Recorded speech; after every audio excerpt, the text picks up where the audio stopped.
इस वीडियो में जो टॉपिक हम स्टार्ट कर रहे हैं उस टॉपिक का नाम है स्पाइनल्स और ये यूनिट 1 का टॉपिक है आपका। ठीक है, तो सबसे पहले हम ये देखेंगे स्पाइनल्स होते क्या हैं, क्या डेफिनेशन है इनकी। क्या डेफिनेशन है? Spinels are the mixed metal oxides. That means spinels क्या है? मेटल ऑक्साइड्स हैं, मेटल प्रेजेंट है और ऑक्सीजन प्रेजेंट है। ठीक है, of divalent and trivalent metal ions.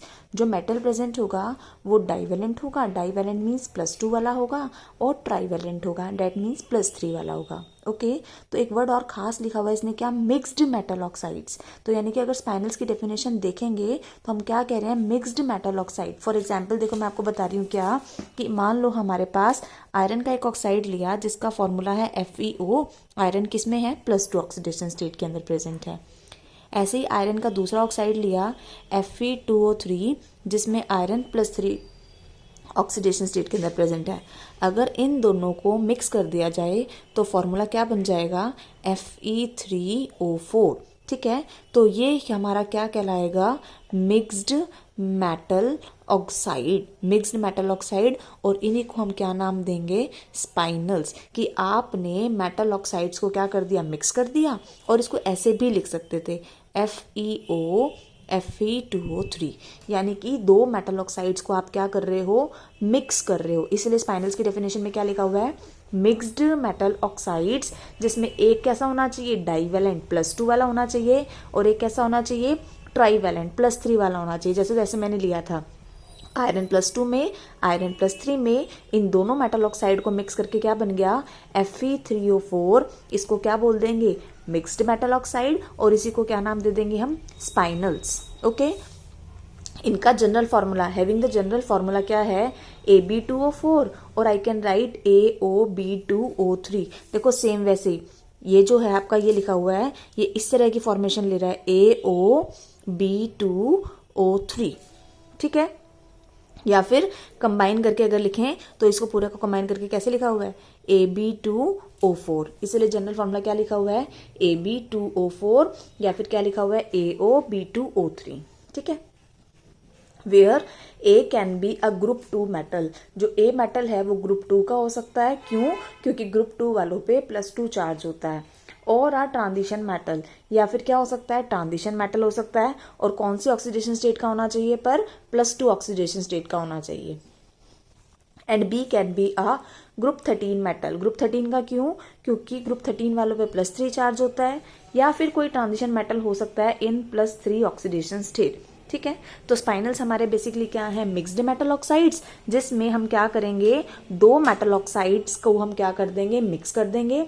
एक मेटल +2 में होना चाहिए, दूसरा मेटल +3 में होना चाहिए। दोनों मेटल सेम भी हो सकते हैं, as I take the example of iron, और दोनों मेटल डिफरेंट भी हो सकते हैं। देखो लिखा हुआ है in this general formula A and B में ऑल्सो बी द सेम, जैसा मैंने आयरन के एग्जाम्पल में लिया था।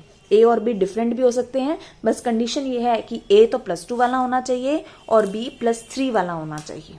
ओके, उसके बाद नेक्स्ट आता है अरेंजमेंट ऑफ आयंस, कि जब हम इस स्पाइनल्स की बात करेंगे तो इनमें कैटायन भी प्रेजेंट है। कैटायन प्रेजेंट है ना, A2 पॉजिटिव और B3 पॉजिटिव, और एनायन भी प्रेजेंट है, O2 नेगेटिव। तो अब हम ये देखेंगे कि ये आयंस किस तरीके से अरेंज्ड हैं। ठीक है, स्ट्रक्चर में देखो लिखता है in the structure of spinels oxide ions are weak field ligands. जो O2 नेगेटिव है वो वीक फील्ड का काम करेंगे एंड फॉर्म अ क्यूबिक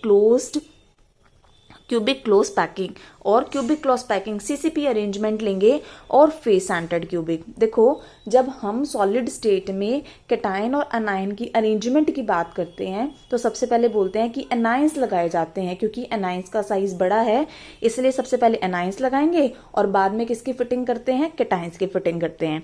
तो इसमें क्या लिखा है? जो O2 नेगेटिव है वो CCP अरेंजमेंट, जिसको हम FCC भी बोलते हैं, वो लेगा with 4 octahedral and 8 tetrahedral voids per AB2O4 unit. जिसमें क्या लिखा है? 4 तो क्या होने वाले हैं? ऑक्टाहेड्रल, और 8 क्या होने वाले हैं? टेट्राहेड्रल। देखो ऐसा क्यों लिखा है कि जब हम FCC अरेंजमेंट की बात करते हैं तो FCC अरेंजमेंट में क्या होता है? हम ये बोलते हैं FCC में number of atoms per unit cell. Number of atoms per unit cell कितने आते हैं? 4 आते हैं। क्यों 4 आते हैं?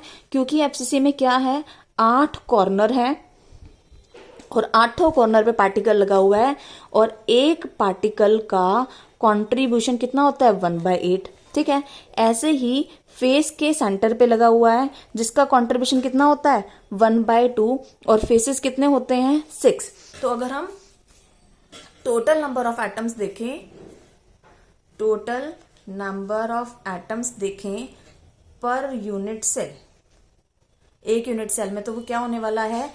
1/8 कंट्रीब्यूशन किसका? 8 पार्टिकल्स का, प्लस 1/2 कंट्रीब्यूशन किसका? 6 पार्टिकल्स का। तो ये सॉल्व करके आपका कितना आ जाता है? 4। यानी कि एक यूनिट सेल में एफसीसी के 4 एटम्स निकलते हैं। जितने एटम्स प्रेजेंट है यूनिट सेल में उतने ही क्या होते हैं? ऑक्टाहेड्रल वॉइड, और उससे डबल क्या होते हैं? Tetrahedral void. समझ में आ रहा है? ये तो सॉलिड स्टेट में पढ़ा आपने। तो इसीलिए यहाँ पे क्या लिखा हुआ है? 4 तो क्या होने वाले हैं? ऑक्टाहेड्रल वॉइड होने वाले हैं और 8 टेट्राहेड्रल वॉइड होने वाले हैं एक Ab2O4 यूनिट में। ठीक है, क्योंकि एफसीसी अरेंजमेंट है और एफसीसी अरेंजमेंट में 4 एटम्स और आई कैन से 4 पार्टिकल्स होते हैं पर यूनिट सेल। देखो, as we know tetrahedral voids are the double of octahedral void. Tetrahedral void हमेशा ऑक्टा के डबल होते हैं और octahedral voids are equal to the lattice point. और ऑक्टाहेड्रल वॉइड कितने होते हैं? लैटिस पॉइंट के बराबर। इसीलिए आगे क्या लिखा जा सकता है? क्या? Number of tetrahedral voids is equals to 2 into number of octahedral voids. Tetrahedral void कितने आएंगे? ऑक्टा का डबल। और ऑक्टाहेड्रल वॉइड्स कितने आएंगे? Number of lattice point. जितना लैटिस पॉइंट होंगे उतने ही क्या होने वाले हैं? ऑक्टाहेड्रल वॉइड होने वाले हैं। इसीलिए क्या लिखा जा सकता है अब? देयरफॉर नंबर ऑफ, दोनों इक्वेशंस को कंबाइन कर दिया, number of tetrahedral void is equals to 2 into number of octahedral voids, और I can write 2 into number of lattice points. Clear हो गया कि स्पाइनल्स क्या है, उनका अरेंजमेंट क्या है। अब आता है spinels are classified into 2 categories. 2 तरह के स्पाइनल्स हमारे पास होते हैं। The first one is normal spinels and the second one is inverse spinel. अब हमें ये देखना है कि नॉर्मल स्पाइनल्स कौन से होने वाले हैं और इनवर्स स्पाइनल कौन से होने वाले हैं। ठीक है, सबसे पहले डेफिनेशन देखें। नॉर्मल स्पाइनल्स क्या है? कहता है इन आ नॉर्मल स्पाइनल, नॉर्मल स्पाइनल में क्या होगा? A2 पॉजिटिव जो हमारे डाइवेलेंट कैटाइंस थे occupy 1/8 of the tetrahedral void. जितने भी टेट्राहेड्रल वॉइड प्रेजेंट होंगे उसका 1/8 कौन ऑक्यूपाई करेंगे? Divalent ions. ठीक है, and B3 positive ions occupy half of the octahedral voids. और B3 positive cations, trivalent cations क्या करेंगे? जितने भी ऑक्टाहेड्रल वॉइड होंगे उसका हाफ पोजीशन ऑक्यूपाई करेंगे।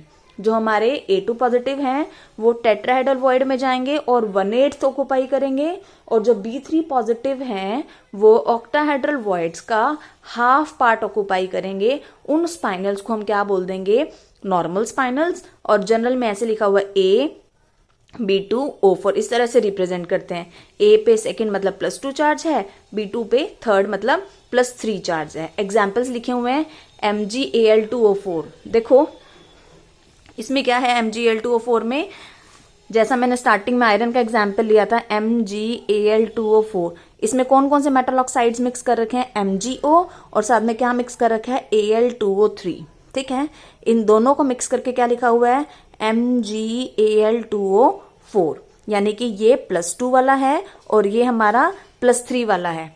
इस एग्जाम्पल्स में दोनों मेटल अलग अलग हैं, डाइवेलेंट वाला और ट्राइवेलेंट वाला।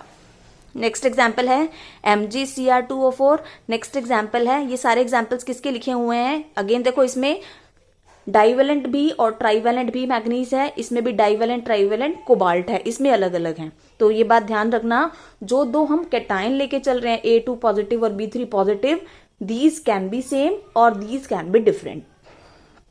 तो ये हमारा था नॉर्मल स्पाइनल जिसमें हमारा A2 पॉजिटिव 1/8 टेट्राहेड्रल वॉइड को ऑक्यूपाई करता है और B3 positive half of octahedral void को ऑक्यूपाई करता है।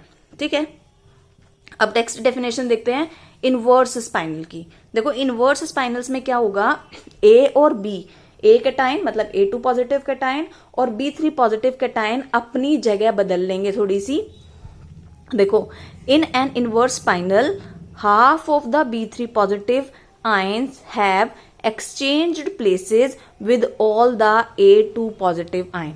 ठीक है, आधे बी अपनी पोजीशन को, अपने प्लेस को एक्सचेंज कर लेंगे किसके साथ?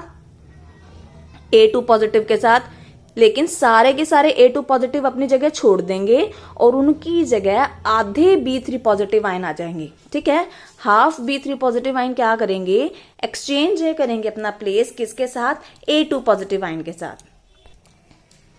That means जो A2 पॉजिटिव आयन है वो क्या करेंगे? 1/4 ऑफ ऑक्टाहेड्रल ऑक्यूपाई करेंगे। ठीक है, देखो ऐसा था, जो हमारे ऑक्टाहेड्रल वॉइड्स थे वो कितने ऑक्यूपाई होने वाले थे? हाफ होने वाले थे। और वो कौन ऑक्यूपाई करने वाला था? B3 positive. तो जब कुछ B3 पॉजिटिव बाहर निकल आएंगे और उनकी जगह कौन जाएंगे? A2 positive. कितने B3 पॉजिटिव बाहर निकलेंगे? हाफ, क्योंकि हमने बोला था आधे B3 पॉजिटिव आयन सारे के सारे A2 पॉजिटिव के साथ अपनी जगह को बदल लेंगे, एक्सचेंज कर लेंगे। तो जब आधे B3 पॉजिटिव आयन बाहर आएंगे और उसकी जगह कौन जाएगा? A2 positive. तो ये आधी जगह खाली हो जाएगी ना। हाफ, पूरा जो हाफ था किसका? ऑक्टाहेड्रल का, वो कौन ऑक्यूपाई कर रहा था? B3 positive. लेकिन अब आधे तो बाहर आ गए, तो जो आधी बची हुई जगह है यानी कि हाफ का भी क्या? Half. That means 1/4 octahedral void को कौन ऑक्यूपाई कर लेगा? A2 positive ion. समझ में आना क्या कह रहे हैं? कि जब आप B3 पॉजिटिव और A2 पॉजिटिव की जगह को बदलोगे तो आधे B3 पॉजिटिव अपनी जगह छोड़ देंगे और उसकी जगह सारे के सारे क्या आ जाएंगे? A2 positive. और कितनी जगह पे आ जाएंगे? 1/4 ऑफ ऑक्टाहेड्रल वॉइड्स पे आ जाएंगे along with half of B3 positive ion. यानी कि ऐसा भी कहा जा सकता है क्या कि 1/4 ऑफ ऑक्टा पे कितने होंगे? Half B3। ठीक है, और इसी में कह सकती हूँ 1/4 ऑफ ऑक्टा में क्या होंगे? All A2 positive. ठीक है, और टोटल हमारा क्या हो जाएगा? ये 1/2 ऑक्टा हो जाएगा। ठीक है, where as other half of B3 positive ion क्या करेंगे? 1/8 ऑफ ऑक्टा टेट्राहेड्रल वॉइड को ऑक्यूपाई करेंगे। और जो यहां से आपने B3 पॉजिटिव निकाले और उसकी जगह क्या लगाए? A2 positive. ये जो हाफ B3 पॉजिटिव है वो कहाँ जाएंगे? टेट्राहेड्रल वॉइड्स में।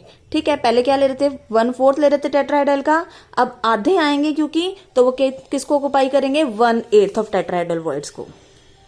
या सिंपल ऐसे बोल रहे थे क्या कि सारे के सारे A2 पॉजिटिव क्या करेंगे? अपनी जगह को बदल लेंगे किसके साथ? आधे B3 पॉजिटिव आयन के साथ। उन स्पाइनल्स को क्या बोल देंगे हम? इनवर्स स्पाइनल्स। देखो कर भी रखा है फॉर्मूले में, 2 B थे, एक B तो यहां भेज दिया और एक B यहीं रखा और A यहां पे कर दिया। समझ में आ रहा है? पूरे का पूरा A, क्योंकि A एक ही था, वो एक्सचेंज कर रहा है प्लेस किसके साथ? आधे B के साथ। और आधे B का क्या मतलब है? एक B। एग्जाम्पल लिखा हुआ है CrFe2O4, Fe3O4, NiFe2O4। ये किसके एग्जाम्पल्स लिखे हुए हैं? इनवर्स स्पाइनल के। One more thing, in general जब स्पाइनल्स हमारे Fe3 पॉजिटिव वाले होते हैं जनरली, तो उनके अंदर वो आयंस हमारे अगर प्रेजेंट होंगे तो वो स्पाइनल्स जनरली हमारे कैसे होते हैं? Inverse spinel. अब नेक्स्ट हम डिस्कस करेंगे क्या कि हमें कैसे पता चलेगा कि कोई भी स्पाइनल नॉर्मल स्पाइनल है या फिर इनवर्स स्पाइनल है।